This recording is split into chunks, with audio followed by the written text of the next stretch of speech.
தாய்மாமன் தங்க முதல் திட்டம் ஜூன் 22 விஜய் அவர்கள் பிறந்த நாளில் இருந்து பிறந்த குழந்தைகளுக்கு நீங்கள் அதை கொடுக்குறீங்க அப்படின்னு சொல்லிட்டு அதுக்கு ஒரு அலகேஷன் பண்ணீங்கல்ல. இப்ப கேள்வி என்னன்னா, இந்த திட்டத்திற்கு நீங்க எங்க இருந்து வருவாய் உருவாக்குறீங்க? அப்படி இல்லாத போது இந்த நேரத்தில் இதெல்லாம் அறிவிக்க வேண்டிய அவசியம் இருக்கான்னு நான் கேட்கிறேன். நீங்க ஒரு பக்கம் என்னன்னு கேட்டீங்கன்னா, நம்ம இன்னைக்கு நீங்க தான் சொல்றீங்க எனக்கு ஒரு டைம் வேணும்னு சொல்லி விஜய் அவர்கள் கேட்டு 3 மாசம் ஆகணும். ஏன்னா அவர் பதவியேற்ற போது சொன்னாரு நான் கஜானா எல்லாம் பார்க்கணும், காலியா இருக்கான்னு சொல்லி தெரியலன்னு சொல்லி சொன்னாரு. அது விமர்சனமாச்சு. பட் ஆனா டைம் கேட்ட பிறகு அவசரமாக நீங்கள் செய்வதற்கான நோக்கம் என்னன்னு கேட்டீங்கன்னா, அடுத்ததாக வரக்கூடிய உள்ளாட்சி தேர்தலுக்கு மனசுல வச்சு ஒரு வேலை செய்யறாங்க. அதுதான் ஒவ்வொரு அரசும் இதான செஞ்சுட்டு இருக்கீங்க. விஜய் எதிர்த்து பேசக்கூடியவர்கள், விமர்சிக்கக்கூடியவர்கள் யாருமே சார் இது உடனே பண்ணுங்க சார், இங்க எல்லாம் மோதல் இல்லாம குழந்தைங்க எல்லாம் சரியா தூங்க மாட்டேங்குது, இல்ல தாய்மாமன் அண்ணனோட சீர் கொடுக்காம கல்யாணமே ஆக மாட்டேங்குது யாரும் சொல்லவே இல்லை. வருவாயை பெருக்காமல் நீங்கள் செய்ய போகின்ற எந்த ஒரு திட்டமும் மறுபடியும் என்ன பண்ண பிரஷரை ஏத்தி, அப்பா இந்த இனிமேல் பாருங்க தமிழ்நாடு அரசாங்கம் 22% வட்டி கட்டிட்டு இருந்தாங்க, இனிமேல் 22% வட்டி கட்டுவாங்க, 20% வட்டி கட்டுவாங்கன்னா நீங்க நம்ம உருவாக்குற 100 ரூபாய் 25 பைசா இல்ல 25 ரூபாய் அப்படியே வட்டிக்கு போயிருச்சு அப்படின்னா நம்ம எங்க இருந்து மறுபடியும் நடத்து இருக்கிற பட்ஜெட் அலோகேஷன்ஸ்ல எங்க இருந்து இன்ஃப்ராஸ்ட்ரக்சர் டெவலப்மெண்ட் நம்ம பண்ணுவோம்?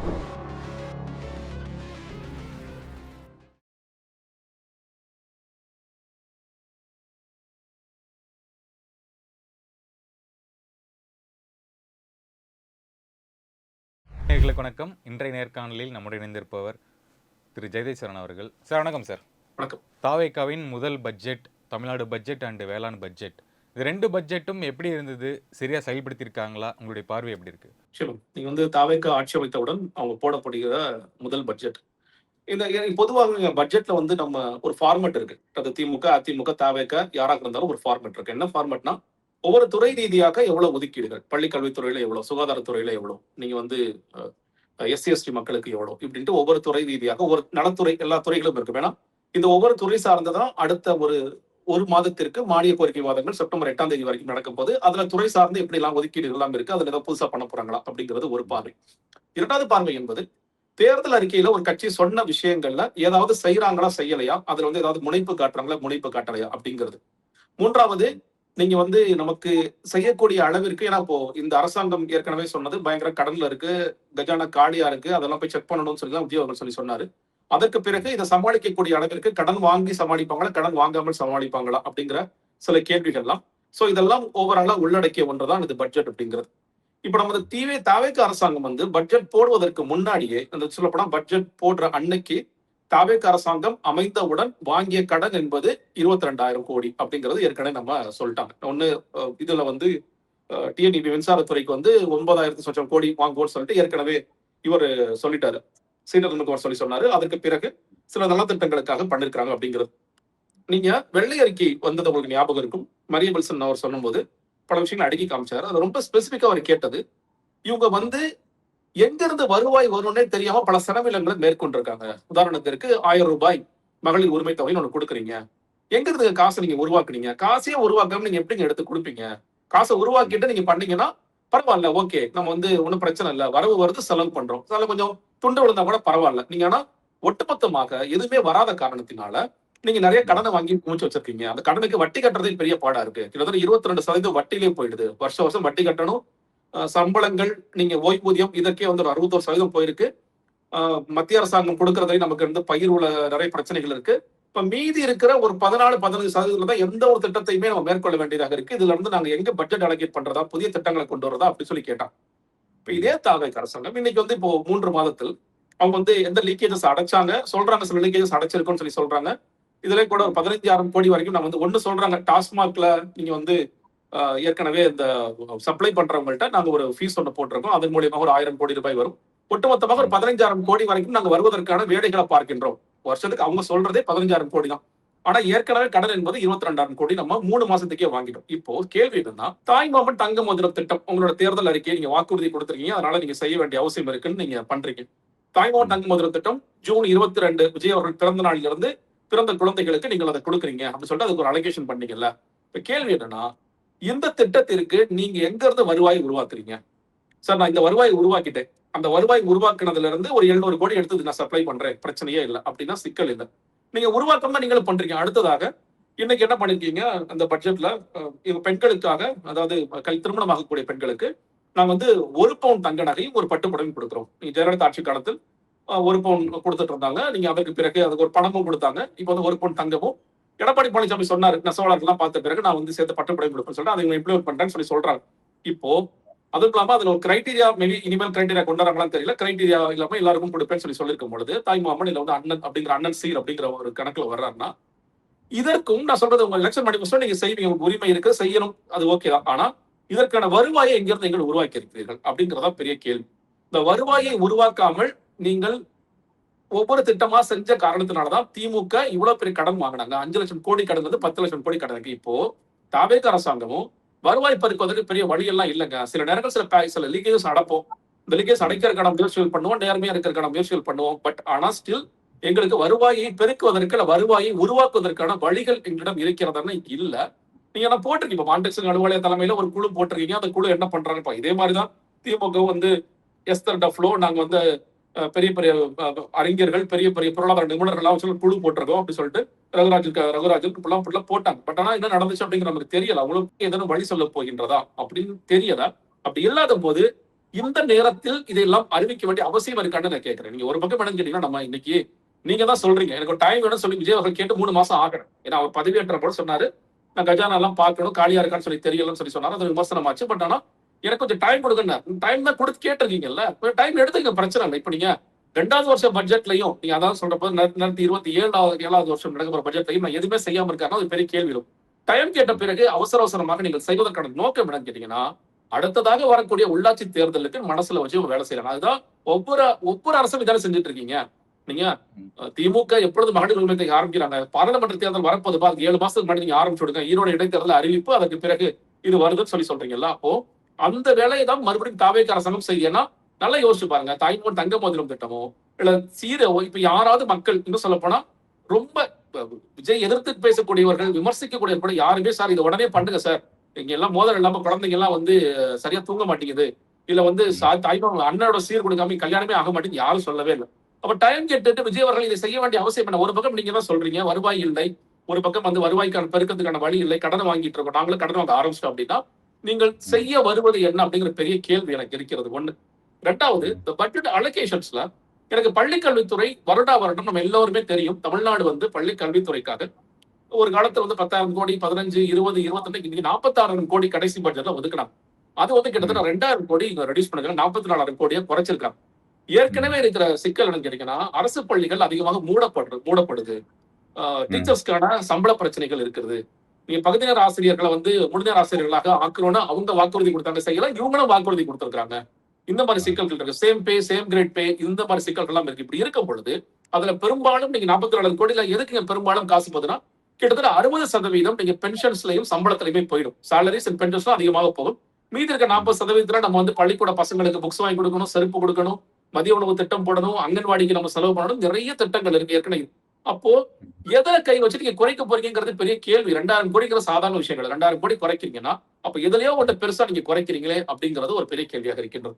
நீங்க புதுசா ஒன்று சொல்றீங்க, பைசைக்கிள் திட்டம், சார் நீங்க வரவேற்கக்கூடிய திட்டம் தான் பைசைக்கிள் திட்டம். இன்னொரு சில எக்ஸிஸ்டிங் ஸ்கீம்ஸ் எல்லாம் தொடர்றீங்க, நல்ல விஷயம் தான். நீங்க வந்து லேப்டாப் ஸ்கீம் போயிட்டு இருக்கு, அதை நாங்க தொடர்றோம் அப்படின்னு சொல்லிட்டு நீங்க புதிய திட்டங்கள் கொண்டு வரும் தான். நீங்க வந்து கறவை மாடு நான் கொடுப்பேன், நீங்க வந்து 10,000 பேருக்கு நான் மாடு கொடுக்கறது, இவ்வளவு பேருக்கு நான் ஆடு கொடுக்கறது, நீங்க வந்து திமுக அதிமுக திட்டங்களாக இருந்தாலும் நான் பேரை மாத்தி கொடுக்குறேன்னு சொல்றது நல்ல விஷயம் தான். ஆனால் வருவாயை பெருக்காமல் நீங்கள் செய்ய போகின்ற எந்த ஒரு திட்டமும் மறுபடியும் என்ன பண்ண பிரஷரை ஏத்தி, அப்பா இந்த இனிமேல் பாருங்க, தமிழ்நாடு அரசாங்கம் வந்து 22% வட்டி கட்டிட்டு இருந்தாங்க, இனிமேல் 24% வட்டி கட்டுவாங்க, 20% வட்டி கட்டுவாங்கன்னா நீங்க நம்ம உருவாக்குற 100 ரூபாய் 25 பைசா இல்ல 25 ரூபாய் அப்படியே வட்டிக்கு போயிருச்சு அப்படின்னா நம்ம எங்க இருந்து மறுபடியும் இருக்கிற பட்ஜெட் அலோகேஷன்ஸ்ல எங்க இருந்து இன்ஃப்ராஸ்ட்ரக்சர் டெவலப் நம்ம பண்ணுவோம். புதுசா ரோடு போடணும், ஸ்டேட் ஹைவேஸ் போடணும், உள்ளுக்குள்ள இருக்க கிராமத்துல ரோடு போடணும், புதிய புதிய பில்டிங்ஸ் கட்ட வேண்டிய அவசியம் இருக்கு. ஸ்கூல் பில்டிங்ஸ் எவ்வளவு பழுதுவா இருக்க வேண்டிய அவசியம் இருப்பாரு. எவ்வளவு ஸ்கூல் மோசமா இருக்கு, எவ்வளவு அங்கன்வாடிகள் மோசமா இருக்கு, அங்கங்க விழுந்துருமோன்னு மக்கள் பயந்துட்டு இருக்காங்க. ஹாஸ்பிட்டல்ஸ்ல நிறைய இன்ஃப்ராஸ்ட்ரக்சர் டெவலப்மெண்ட் தேவைப்படுது. அப்ப இதற்கெல்லாம் நீங்கள் எங்க இருந்து காசு வாங்குவீங்கன்னு கேட்டீங்கன்னா மறுபடியும் விஜய் அரசாங்கமும் கடன் வாங்க வேண்டிய சூழல் தான் தள்ளப்படும். அவங்க சொல்லுவாங்க, அவங்க சொன்ன அதே கதையா ஜிஎஸ்டிபிக்குள்ள தாங்க இருக்கு, ஜிஎஸ்டிபி தாண்டாம பாத்துக்கிறோம், ஜிடிபி குரோத் நல்லா இருக்குல்ல. இதோட திமுக சொன்னாங்க ஜிடிபி குரோத் நல்லா இருக்கு, எங்களோட ஆட்சி காலத்தில் பொருளாதார வளர்ச்சி நாங்க முன்னேறி இருக்கோம், அப்ப அதை வச்சு நாங்க பண்றோம்னா மறுபடியும் கிட்டத்தட்ட அதே மாதிரியான விஷயங்களை செய்யக்கூடிய வாய்ப்புகள் தான் இருக்கு. இதுதான் நான் பார்க்கின்றேன். இது வந்து இந்த நம்மளுடைய நிதிநிலை பொதுவான நிதிநிலை அறிக்கையில வேளாண் அறிக்கை நான் பார்த்தேன். நான் வந்து கிட்டத்தட்ட எம்ஆர்கே பன்னீர்செல்வம் எப்படி பச்சை துண்டு போட்டு வாசிச்சாரோ அதோட அப்படியே அதே வருஷம் தான் தெரிஞ்சது. எந்த மாற்றமும் தெரியல. ஆக்சுவலி நீங்க ஒண்ணு நினைக்கிறீங்கன்னா நம்ம எல்லாம் விவசாயம் பத்தி பயங்கரமா பேசுவோம். ஆனா வேளாண் பட்ஜெட் பார்க்கும் போது நமக்கு இது என்னடா ரொம்ப போர் அடிக்கிற மாதிரி தான் இருக்கு. நிறைய திட்டங்கள், ஆனா இந்த திட்டங்கள் எல்லாமே திமுக வாசித்த அதே திட்டங்கள் தான். பிரச்சனை என்னன்னா திமுக வாசித்த திட்டங்களை எத்தனை நீங்க இம்ப்ளிமெண்ட் பண்ணீங்க? ஏன்னா நீங்க ஒண்ணு சேமிப்பு கிடங்குகள் திமுக பேசிருக்கிறாங்களா? பேசிருக்காங்க. படை பாதுகாப்பு திட்டம் பேசிருக்கிறாங்களா? பேசிருக்காங்க. சாமை, வரகு, திணைக்கான சிறுதானிய திட்டம் பேசிருக்கிறாங்களா? பேசிருக்காங்க. நீங்க உணவு கிடங்குகள் பேசிருக்கிறாங்களா? பேசிருக்காங்க. மீன் வளத்திற்கு பேசிருக்காங்க. எல்லாமே பேசினாங்க. நீங்க ஆர்கானிக் குரோத்துக்கு பேசிட்டாங்களா? ஒதுக்கீடு பண்ணாங்களா? ஒதுக்கீடு பண்ணாங்க. குளம் வெட்டுறதுக்கு, தூர் வாரதுக்கு ஒதுக்கீடு பண்ணாங்களா? ஒதுக்கீடு பண்ணாங்க. எல்லாமே சொல்றேன் இல்லையா? எதுவுமே புதுசெல்லாம் கிடையாது. சொல்ல போனா வேளாண் பட்ஜெட்டுக்கு நமக்கு புதுசு ஒரு 4-5 வருஷமா தான் வந்துட்டு இருக்கு. அந்த வகையில அது புதுசா தனியா நம்ம வாசிக்கிறோங்கிறதுலாம் ஓகே தான். ஆனா சிக்கல் என்னன்னு கேட்டீங்கன்னா இதெல்லாம் வந்து நமக்கு பெரிய அளவுல ஈல்டு கொடுத்திருக்கா? இது இம்ப்ளிமெண்ட் ஆயிருக்கா? நீங்க சொல்ற 2 பட்ஜெட்டுமே துறை ரீதியாக ஒதுக்கீடுகள் நடந்த பின்னர் அவையெல்லாம் துறை ரீதியாக நடக்கிறதா நடக்கலையாங்கிறதுலதான் ஒரு அரசோட வெற்றியும் தோல்வியும் இருக்குன்னு நினைக்கிறேன். நீங்க போன பட்ஜெட்ல இதெல்லாம் வாசிக்கப்பட்டது. நிறைய விஷயங்கள் பண்ணாங்க. அதெல்லாம் எந்த அளவுக்கு இருக்கு அப்படிங்கறதெல்லாம் கேள்விக்குறியாக இருக்கிறது. இன்னொன்னு நேத்து பட்ஜெட்ல பார்க்கும்பொழுது இந்த கூவம் அடையார் ரெஸ்டோரேஷனுக்கு வந்து நாங்க ஒரு ஸ்பெண்டிங்ஸ் ஒன்று பண்ணிருக்கோம். நாங்க வந்து கூவத்துல பசங்க எல்லாம் போய் குளிக்கலாம், சைக்கிள் ட்ராக் எல்லாம் வைக்க போறோம், ஓட்ட போறோம். நான் வந்து சிஆர்ஆர்டி அப்படின்னு ஒரு அமைப்பு ஏற்கனவே சென்னையில இருக்கும். நீங்க நம்மளுடைய அடையாறுல தான் இருக்கு. கூவம் ரிவர் ரிசோர்ஸ் ட்ரஸ்ட் அது பேர். ஆக்சுவலி ட்ரஸ்ட், பட் ஆனா அதுல வந்து கவர்மெண்டோட முக்கியமான 7 டிபார்ட்மெண்ட்ஸ் எல்லாம் இன்வால்வ் ஆயிருக்கும். தலைமைச் செயலாளர் அதுல வந்து ஹெட்டா இருப்பாரு. நீங்க அது இல்லாம வாட்டர் போர்டு மேனேஜ்மெண்ட் எல்லாமே அதுல இன்வால்வ் ஆயிருப்பாங்க. ஏன்னா ஒட்டுமொத்தமாக நீங்க ஹவுசிங் போர்டு, குடிசை மாற்று வாரியம், அதாவது நகர்ப்புற வாழ்விட மேம்பாட்டு வாரியம் எல்லாருமே. ஏன்னா நாம சில வீடுகள் வந்து கூவம் ஓரம் இருக்கிற வீடுகள்ல பக்கத்துல வீடு தொடர்ச்சியா ஒர்க் பண்ணதுனால சிஆர்ஆர்டி நல்லா பழக்கம் இருக்கு. அவங்க உண்மையில ஜெனுவினா ஒர்க் பண்ணாங்க. சிஆர்ஆர்டி வந்து எதுக்குன்னு கேட்டீங்கன்னா கூவம் ரெஸ்டோரேஷன், அடையார் ரெஸ்டோரேஷன் ஜெனுவினா ஒர்க் பண்ணாங்க. சிக்கல் எங்க ஏற்படும் கேட்டீங்கன்னா அவங்களும் வந்து எங்களுக்கு பிளான்லாம் சொன்னாங்க. சார் இந்த மாதிரி சைக்கிள் ட்ராக்லாம் சார் எப்படிங்க அதெல்லாம் பாசிபிள் அப்படி சொல்லும்போது, இல்ல சார் வருதா இல்லையான்னு பாருங்க அப்படின்னு சொல்லி சொன்னாங்க. நீங்க நிறைய பேருக்கு என்ன தெரியாதுன்னா கூவம் வந்து இப்ப நான் இருக்கிறது கூவம் ஓரமா இருக்கிறதா நான் சென்னையில இருக்கிற வீடு. கூவம் வந்து ஸ்டார்ட் ஆகிற இடம் வந்து திருவள்ளூர்ல கூவத்துல ஸ்டார்ட் ஆகிற இடத்துல இன்னும் விவசாயம் பண்ணிட்டு இருக்காங்க. இன்னைக்கும் ஒரு 5 கிலோமீட்டர் 6 கிலோமீட்டருக்கு இன்னும் விவசாயம் பண்ணிட்டு இருக்காங்க.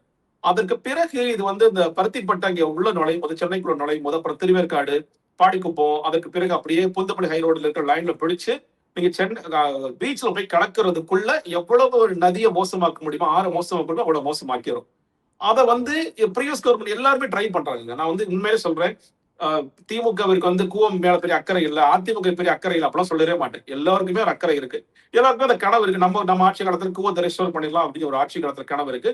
சிக்கல் என்னன்னு கேட்டீங்கன்னா இதுல நிறைய வந்து இருக்கக்கூடிய தனியார் அமைப்புகள், நீங்க வந்து கழிவை திறந்து விடுறவங்க நிறைய பேர் இருக்காங்க. அவங்களெல்லாம் கண்ட்ரோல் பண்ணவே முடியல. கவர்மெண்ட் அபியூஸ்னால கண்ட்ரோல் பண்ண முடியல.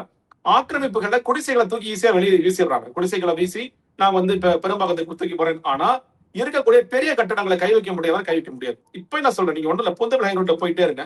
நீங்க வந்து கடைகள் எல்லாம் அகற்றி ரோடு ஒரு இடத்துல உள்ள போயிருக்கும். ஒரே ஒரு ஹாஸ்பிட்டல் மட்டும் அப்படியே வெளியே நிற்கும். ஏங்க இது மட்டும் ஹாஸ்பிட்டல் வெளியே நிற்கும்? டயபெட்டிக் ஹாஸ்பிட்டல் பேர் சொல்லுவாரு மேடம். அது மட்டும் ஏங்க வெளியே நிக்குதுன்னா, சார் இங்கெல்லாம் வந்து ரிமூவ் பண்ணிட்டாங்க. இவரும் கோர்ட் ஆர்டர் வாங்கி ரிமூவ் பண்ணக்கூடாது. இப்ப பாருங்க ஜுடிஷியல் எப்படி ஒரு முடிவு எடுக்குது. ஒரு பக்கம் இருக்கிறதெல்லாம் காலி பண்ணு ஜுடிஷியரி சொல்லுது. இன்னொரு பக்கம் ஒரு பெரிய ஹாஸ்பிட்டல இருக்க வைக்கிறதும் அதே ஜுடிஷியரி தான். அப்ப நம்ம எங்க போய் குறை சொல்ல முடியும்? அப்ப அவங்க கோர்ட் கேசஸ் நிறைய இருக்கு. நீங்க ஒண்ணு இல்ல, நீங்க கோயம்பேடு பாலத்துல இருந்து பாத்தீங்கன்னா முக்கியமான ஹோட்டல் ஒண்ணு இருக்கும். அந்த ஹோட்டல் வந்து ஆக்சுவலா வந்து ஆக்கிரமிப்பு. அது நான் சிஆர்டி ஹெட் பேசிட்டு இருக்கும்போது நான் அதை ரிமூவ் பண்ணிட்டேன் இல்லையா ஜெகதீஸ்வரர் சார், எப்படி சார் பண்ணுவீங்க? உடனே ஏழைகளை தூக்கி எறிய முடியும் சார். அவர் ஆக்சுவலா ஹெல்ப் பண்ணார். ஏழைகளை தூக்கி எரிஞ்சிடும் சார் நம்மளால. இதெல்லாம் கை வைக்க முடியுமா? கை வைக்கவே முடியாது சார். நீங்க பாருங்க சார், நீங்க பண்ண மாட்டேங்க. அவரால் பண்ண முடியல. நீங்க ஜெயலலிதா ஆட்சி காலத்துல ஞாபகம் இருக்கும், அந்த வரிசையில இருக்கிற ஒரு டென்டல் ஹாஸ்டல் மட்டும் இடிச்சாங்க. ஏன்னா அது ஆக்கிரமிப்புல இருக்குன்னு சொல்லிட்டு அதை தாண்டி அவங்களாலே ஒண்ணும் பண்ண முடியல. நீங்க பெரிய ஸ்ட்ரிக்டா இருக்கக்கூடிய ஜெயலலிதா அவர்களாலே முடியல. தொடர்ச்சியாக இங்க இருக்கிற சிக்கல் என்பது கூவத்திலேயே அடையாறுல இருக்கிற இந்த ஆக்கிரமிப்பு அகற்ற முடியுமானா நிறைய சேலஞ்சஸ் இருக்கு. ஜுடிஷியல் இன்டர்வென்ஷன்ஸ் நிறைய இருக்கு.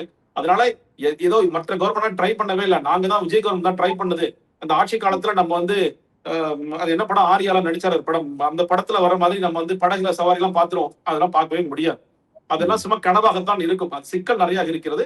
எல்லாருக்கும் இன்டென்ஷன், நல்ல இன்டென்ஷன் இருக்கலாம். சோ அந்த மாதிரி ப்ராஜெக்ட்ஸ்ல என்னன்னா ஏற்கனவே என்ன நடந்திருக்கு, அதுல வந்து தடுக்க வேண்டியது என்னன்னா அட்லீஸ்ட் இனிமேலாவது கூவமாறு இன்னும் மோசமாக மாறாம இருக்கிறதுக்கு நீங்க எந்தெந்த நிறுவனங்கள் எந்தெந்த கம்பெனிஸ் எல்லாம் வந்து ஆற்றல் திறந்து விடுறாங்களோ அவங்கள ஸ்டாப் பண்ணுங்க, அவங்கள ஃபைன் பண்ணுங்க, அவங்கள பொல்யூஷன் கண்ட்ரோல் போர்ட்ல சொல்லி ஸ்டாப் பண்ணுவீங்க. அதுதான் பண்ணணும். அதுக்கு அடுத்த ஸ்டெப் தான் இது வரலாம். நிறைய கனவுகளை நிறைய விதைக்கிற ஒரு திட்டமாகத்தான் இருக்கே தவிர அதுல நிறைய சிக்கல்களும் சேலஞ்சஸும் இருக்கு. அது ரொம்ப ஸ்பெசிஃபிக்கா நான் சொல்லணும்னு நினைச்சேன். ஓகே. ஏஐக்காக ஒரு ஸ்பெஷலா ஒரு யூனிவர்சிட்டி அதுக்கு ஒரு 5 கோடி ரூபாய் ஒதுக்கியிருக்காங்க. அப்படிங்கும்போது, இதெல்லாம் வந்து அட்வான்ஸான ஒரு திட்டம் தானே! இதையும் நீங்க வரவேற்கிறீங்களா எப்படி? இல்ல வரவேற்க வேண்டியதுதாங்க. இப்ப ஒண்ணும் இல்ல, நம்ம போன வருஷமே பள்ளி பாடி புத்தகம் 5வது படிக்கிற பசங்களுக்கு ஏன் இன்ட்ரோடியூஸ் பண்ணிட்டோம் நம்ம.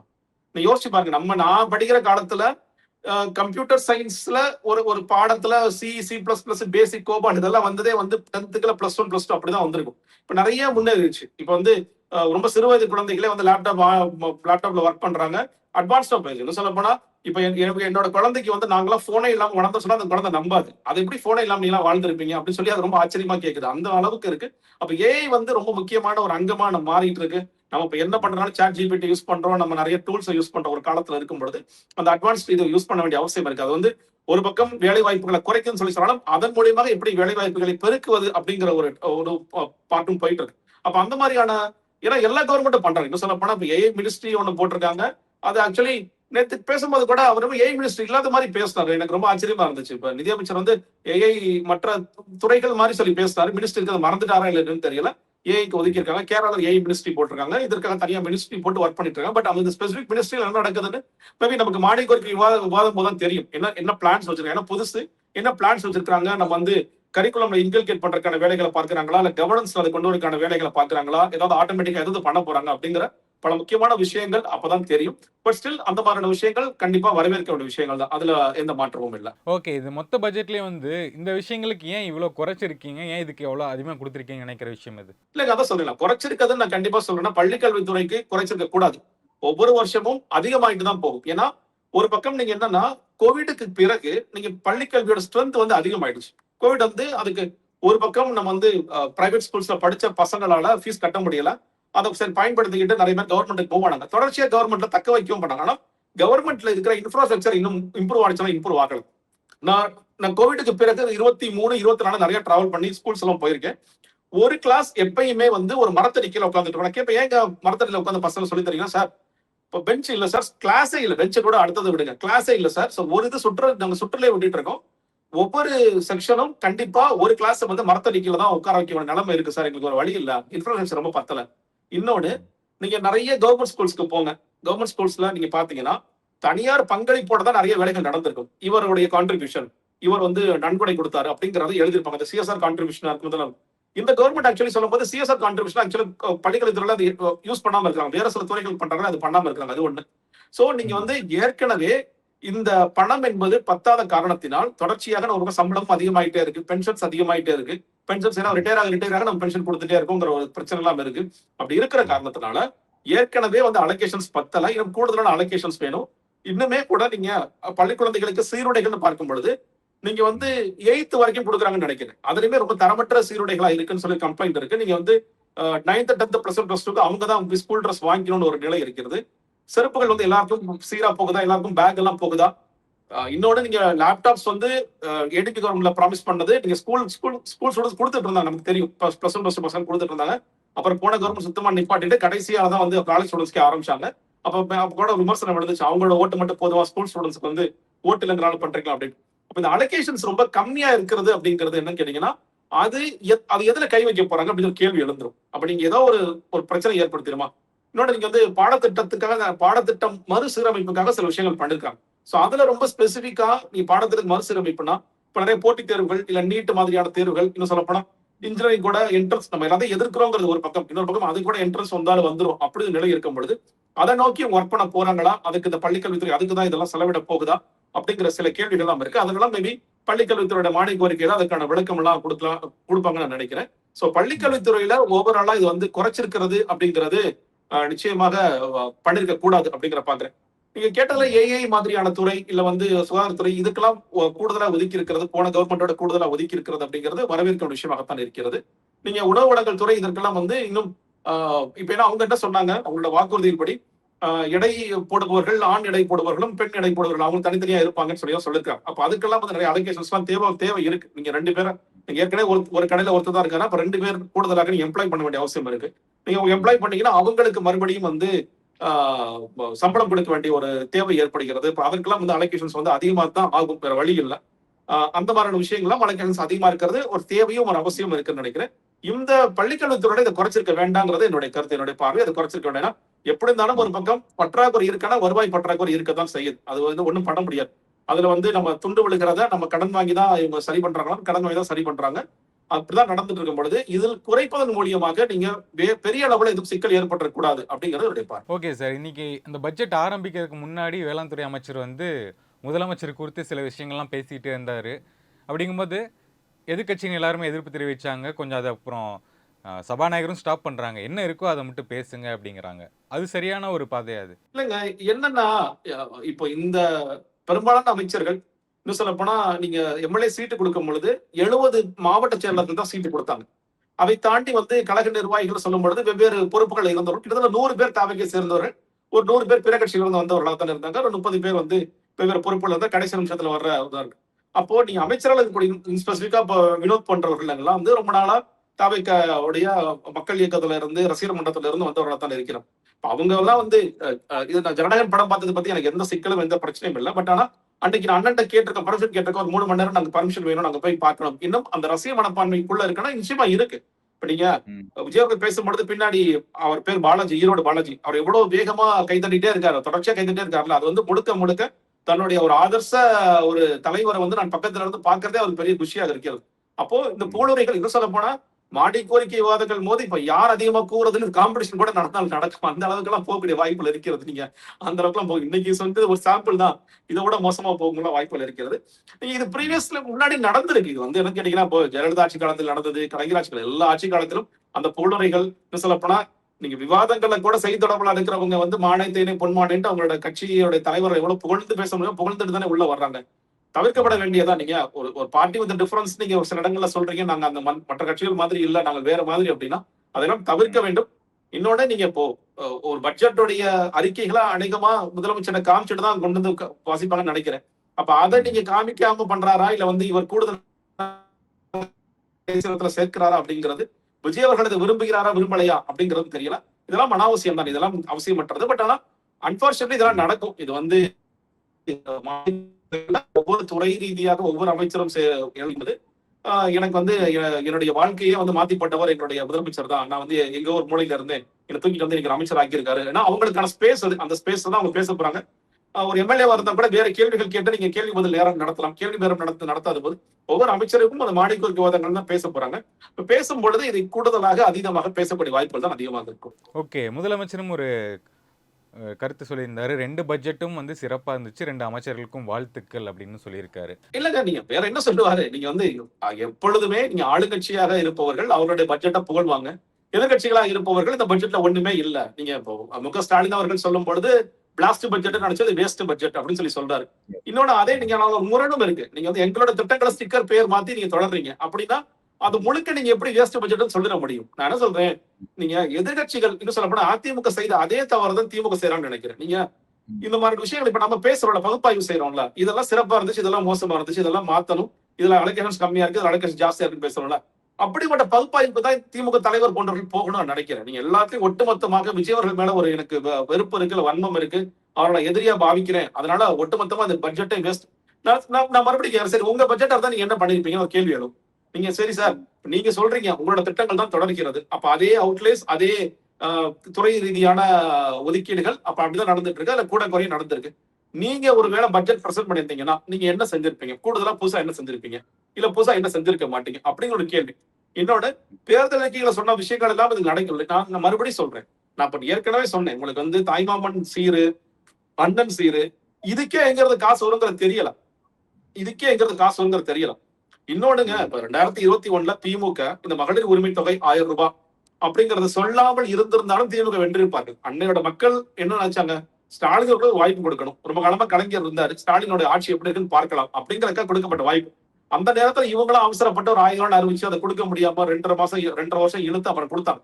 இப்ப அதுவும் என்ன பிரஷர் கிரியேட் பண்ணிருச்சுன்னா, அடுத்து யாராட்சி வந்தாலும் 1500 ஆக்கணும், 2000 ஆக்கணும். விஜய் என்ன பண்ணாரு, 1000 2000 ஆக்கணும் இவங்க 2 பேர் சொன்ன உடனே 2500 ஆக்குறேன்னு சொல்லிட்டாரு.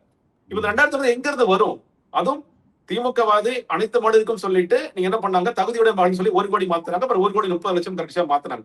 இப்ப விஜய் அவர்கள் நான் 2 கோடி மகளிர் இல்ல 2 கோடி 15 லட்சம் மகளிர் எல்லோருக்கும் நான் ரேஷன் கார்டு கொடுக்குறேன்னு சொன்னா அது எங்க இருந்து காசு வரும்? காசு வருவது ரொம்ப ரொம்ப கஷ்டம். இன்னொன்னு நீங்க இப்ப பேருந்து பயணம் ஏற்கனவே போயிட்டு இருக்குது. திமுக ஆட்சி காலத்துல என்ன இருந்ததோ போயிட்டு இருக்கு. எல்லா பஸ்ஸும் ஃப்ரீன்னு விஜய் சொல்லிட்டாரு. ஏசி பஸ் இப்ப புதுசா அவங்களே சொல்றாங்க, நாங்க ஏசி பஸ் எல்லாம் விட போறோம். புதுசா ஏற்கனவே இருக்கிறது விட போறோம். அந்த ஏசி பஸ், எல்எஸ்எஸ், ஒரு ஊர்ல இருந்து இன்னொரு ஊருக்கு போற பஸ், எஸ்சிடிசி, டிஎன்எஸ்டிசி, எல்லா ஒட்டுமொத்த 9 கார்பரேஷன்ல போற பஸ்ஸஸ், எல்லா பஸ்ஸஸும் ஃப்ரீனா இது ஏற்படுத்த போற ஒரு நஷ்டம், ஒரு பக்கம் சேவை தான், இன்னொரு பக்கம் நஷ்டம் ஏற்படுத்த நஷ்டத்தை யாரு ஈடுகட்டுவாங்கன்னே தெரியல. அப்ப இதை நீங்க ஒரு முன்னாள் முதலமைச்சர் ரொம்ப ஈஸியா இதெல்லாம் ஏன் பண்ணி செய்யலாம், நீ தான் சொன்னீங்களா ஆட்சி அமைந்தவுடன் இதை கேட்கலாம். ஆனா இது எங்க இருந்து காசு வரும்னு ஒரு கேள்வி இருக்குல்ல. நீங்க அப்ப என்ன பண்ணீங்க, மறைமுகமா நீ கடன் வாங்கி, நாங்க கடன் வாங்கின மாதிரி நீ கடன் வாங்கி நீங்க தள்ளுற வேலைகளை பார்க்கறீங்க. நீ அப்படி செய்யாதீங்க நான் சொல்றேன். நான் ஆக்கப்பூர்வமா சில விஷயங்கள் இது நல்லா இருக்கு, இது நல்லா இல்ல அப்படின்னு பகுப்பாய்வு சொல்லி, இது ஏன் குறைச்சிங்க, இது ஏன் கூட்டிங்க, இது ரொம்ப முக்கியமான திட்டம், இதை கொண்டு வந்திருக்கீங்க, இல்ல உழவர் திட்டம் வந்து எங்களோட திட்டங்களை பல திட்டங்கள் கொண்டு வந்திருக்கீங்க, அப்படிதான் பண்ணுவே தவிர ஒட்டுமொத்தமா நீங்க ஒரே வரியில வேஸ்ட் பிளாஸ்ட் நீங்க வந்து ரைமிக்கா போடுறதுனால இது கிடையாது நினைக்கிறேன். ஆப்வியஸ்லி விஜய் அவர்கள் வரவேற்க தானே செய்வார். அவருடைய பட்ஜெட், அவர் ஆட்சி காலத்தோட பட்ஜெட் அவர் வரவேற்க தான் செய்வார். எடப்பாடி பழனிசாமி நேற்று ஒரு மார்க் கொடுத்தாரு, 0 இன்னைக்கு மைனஸ்க்கு போயிட்டாரு. இது ஒன்றுமே இல்லாத பட்ஜெட் சொல்லி சொல்ல. நான் மறுபடியும் கேட்கிறேன், திமுக அதிமுக ரெண்டு பேர்ட்டையுமே நீங்க என்ன வித்தியாசமா செஞ்சிருப்பீங்க அதை சொல்லுங்க. இப்போ பாமக ஒரு நிழல் பட்ஜெட் ஒன்று சொல்றாங்க இல்லையா, அதே மாதிரி நாங்க எதிர்பார்த்த திட்டங்கள் இவன் வரிசையா படிங்க. இதெல்லாம் நாங்க வந்து திட்டங்கள் சொல்லும்போது மறுபடியும் எலெக்ஷன் மேனிஃபெஸ்டோ நான் போல எங்களுடைய இந்த ஒதுக்கீடுகளுக்குள்ள நாங்கள் இதெல்லாம் செஞ்சிருப்போம், நாங்க இந்த விஷயங்கள் செஞ்சிருப்போம். ரொம்ப சிம்பிளா கேட்கிறேன். இப்போ நீங்க பிரேமலதா விஜயகாந்த் ஒரு அழகான கேள்வி கேட்டாங்க, நல்லா இருக்கு இம்ப்ளிமெண்ட் பண்ணுங்க, ஆனா வருவாய் எங்க இருந்து வரும்னு கேட்டாங்கல்ல, அந்த கேள்வியை முன்வைங்க. ஆனா கேள்வி முன்வைக்கிற ஒரு தார்மீகமான சிக்கல் இருக்கு. நீங்க என்ன பண்ணீங்கன்னு மறுபடியும் விஜய் உங்களை கேட்பார். பட் ஆனா வருவாயை பெருக்குவதற்கு உங்களுடைய வழிகள் என்ன அப்படிங்கிற கேள்விகள் நீங்க 14% 15% தான் நமக்கு இருக்கிற அந்த அலோகேஷன்ல தான் செலவு பண்ணணும் அப்படின்னா நீங்கள் புதிதாக என்ன செய்ய போகின்றீர்கள்? நீங்க வந்து நாங்க வருஷம் எல்லாரும் இந்த கதை வசனம் பேசிட்டே இருந்தோம், மணல் வந்து விற்பனைய 2வது விற்பனை தடுக்கணும், நம்மளே வந்து அதுல இறங்கணும், கனிம வளத்தை நம்மளே விற்கணும் அப்படின்னு சொல்லிட்டு நிறைய பேசிட்டே இருந்தோம். அந்த மாதிரியான விஷயங்கள் மாற்ற போறீங்களா, இல்ல கைட்லைன் வேல்யூல வந்து நிறைய மாற்றங்கள், 10 நிறைய மாற்றங்களை கொண்டு வர போறீங்களா, எதன் மூலியமாக நீங்கள் வருவாயை பெருக்குவீர்கள் அப்படிங்கிற கேள்வியை அவங்க முன்வைக்கலாம். அந்த மாதிரி ரொம்ப ஆக்கப்பூர்வமா கேள்வி கேட்கறது விட்டுட்டு ஒட்டுமொத்தமாக இது 0 பட்ஜெட், இது வேஸ்ட் பட்ஜெட் அப்படின்னு சொல்லுவதில் எனக்கு நிச்சயமா உடன்பாடு கிடையாது. ஓகே சார், நேர்காணலுக்கு மிக்க நன்றி. வணக்கம் சார்.